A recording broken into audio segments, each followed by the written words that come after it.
Assalamualaikum warahmatullahi wabarakatuh. Di sini saya Hulia Ayu Mulia dengan NPM 19120112669.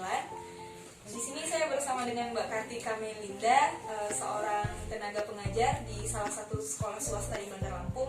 Nah, jadi di sini Mbak, kita bakal ngobrol-ngobrol nih sedikit terkait adanya PPKM yang sekarang lagi diterapkan di masyarakat di Bandar Lampung. Gitu. Oke. Nah, sebelumnya Mbak udah tahu belum PPKM itu apa? PPKM itu adalah kepanjangan dari pemberlakuan pembatasan kegiatan masyarakat. Ya, benar. Dan yang sering kita tahu tuh kayak mulai sekarang itu Bandar Lampung lagi di lockdown ya Mbak ya? Ya, betul. Lagi dibatasi untuk masyarakat di luar Bandar Lampung yang ingin masuk ke Bandar Lampung gitu, termasuk di kampus juga gitu, lagi sangat-sangat dibatasi. Nah, terus nih Mbak, kalau bagi Mbak gitu, gambaran terkait PPKM ini seperti apa sih Mbak yang lagi diterapkan sama pemerintah? Oke, jadi melatar belakangi kenapa sih adanya PPKM, kan kita lihat bahwa kasus COVID saat ini semakin tinggi ya, melonjak gitu.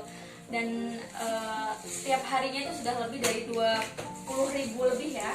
Maka kalau seperti ini saja pemerintah tidak mengambil sebuah kebijakan, ya akan banyak korban yang terus meninggal gitu. Maka diterapkannya lah PPKM ini mungkin salah satu upaya pemerintah untuk bagaimana bisa meminimalisir turunnya kematian dari angka COVID ini gitu. Oh iya ya. Nah, terus dengan adanya pembatasan ini kan kita jadi banyak kendala nih Mbak, apalagi betul. untuk kita yang seperti di sekolah aja, pembatasan murid-murid yang lebih banyak belajar di rumah dan lain sebagainya. Pasti kan ada dampak positif dan negatifnya nih Mbak. Oke. Kalau Mbak sebagai tenaga pengajar gitu, dampak positif dan negatif diberlakukannya PPKM ini apa Mbak?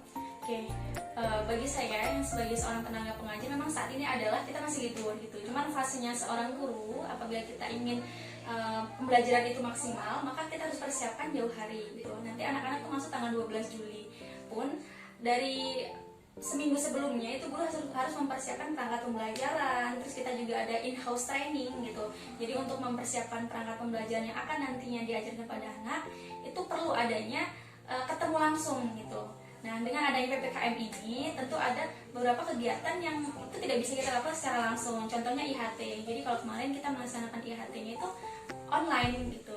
Nah, walaupun online pasti kan akan ada hal-hal yang nggak maksimal gitu ya. Walaupun memang tujuannya tercapai, tapi kan kurang maksimal. Nah, itu salah satu dampak negatifnya ya. Maksudnya ada kegiatan-kegiatan kita yang dibatasi. Tapi dampak positifnya adalah kita merasa kerja itu lebih aman gitu. Karena saya mendengar banyak seperti sebuah tweet-tweet gitu ya, bilang kalau zaman sekarang kalau kita mau kerja itu seperti sedang berperang di medan perang gitu, karena ya mempertaruhkan nyawa ibaratnya seperti itu. Jadi dampak positifnya kita merasa lebih aman untuk bekerja, tapi dampak negatifnya memang ada beberapa hal dari kegiatan-kegiatan kita tuh yang kurang maksimal apabila dilaksanakan secara online gitu, jarak jauh. Ini sangat luar biasa gitu ya sebenarnya kalau kita kaji lebih lanjut. Nah, terus ini Mbak, dalam hukum pidana itu ada yang namanya faktor kriminogen. Faktor kriminogen itu adalah faktor yang menyebabkan suatu kejadian itu menjadi untuk ini memancing kejadian tindak pelanggaran atau tindak pidana selanjutnya gitu. Nah, jadi menurut Mbak, apakah dengan adanya pembatasan ini gitu, itu justru malah memancing masyarakat yang tadi kan biasa loh kita sering ada masyarakat yang melanggar gitu ya, melanggar aturan-aturan itu gitu. Apakah ini justru malah semakin membuat masyarakat itu semakin melanggar gitu, semakin melakukan tindakan pelanggaran hukum di masyarakat yang terjadi gitu? Oke. Mungkin kalau di tataran seorang tenaga pengajar gitu ya, atau di sekolah, kita sudah memahami bahwa tujuan dari PPKM ini adalah baik, sehingga kita yang menerapkan prokes, terus 5M, terus menjaga jarak dan lain sebagainya, itu kita sangat menerapkan gitu, karena kita tahu apa dampak kalau kita melanggar ini gitu. Tetapi nggak semua orang tuh paham akan tujuan dari PPKM ini gitu.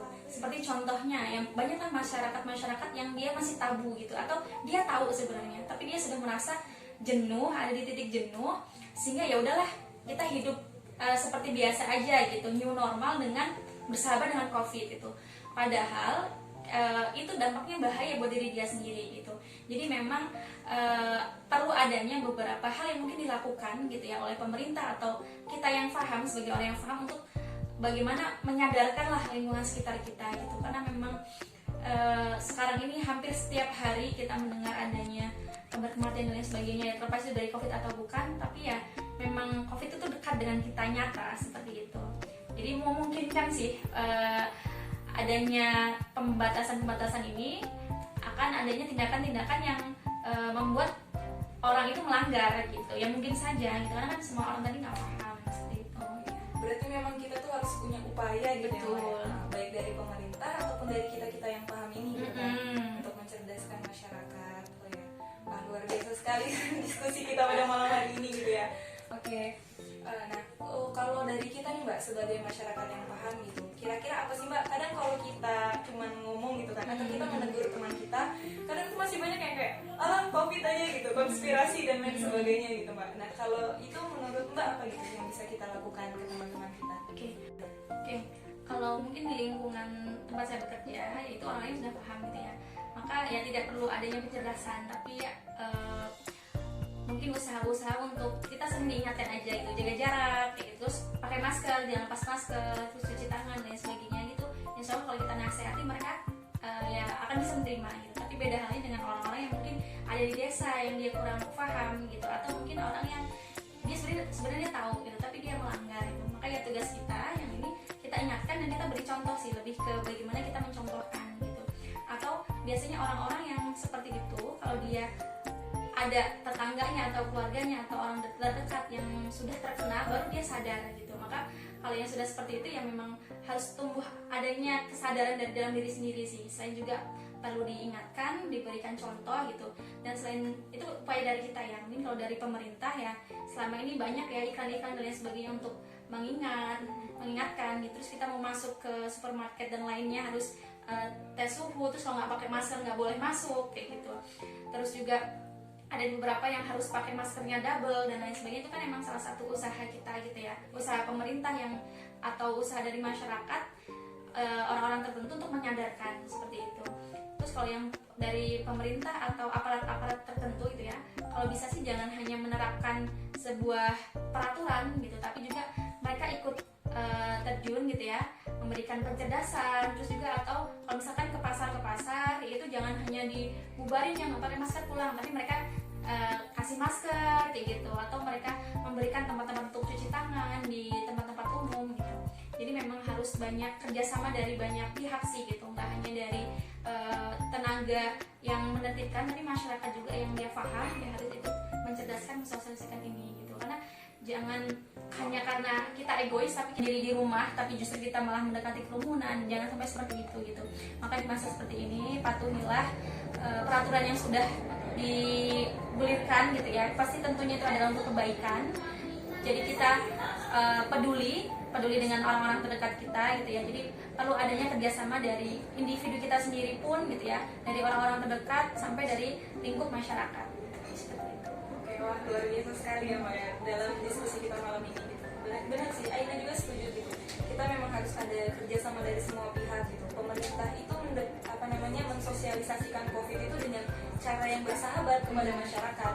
Karena kalau dengan cara yang keras, dengan tindakan-tindakan sanksi-sanksi administratif ataupun pidana yang padahal masyarakat itu nggak paham gitu kan, yang akhirnya malah nggak nyampe gitu, malah menuai banyak kritikan. Oke, terima kasih banyak Mbak atas kesediaan waktunya. Oke, terima kasih banyak pada teman-teman yang telah menonton. Sampai jumpa lagi. Assalamualaikum warahmatullahi wabarakatuh.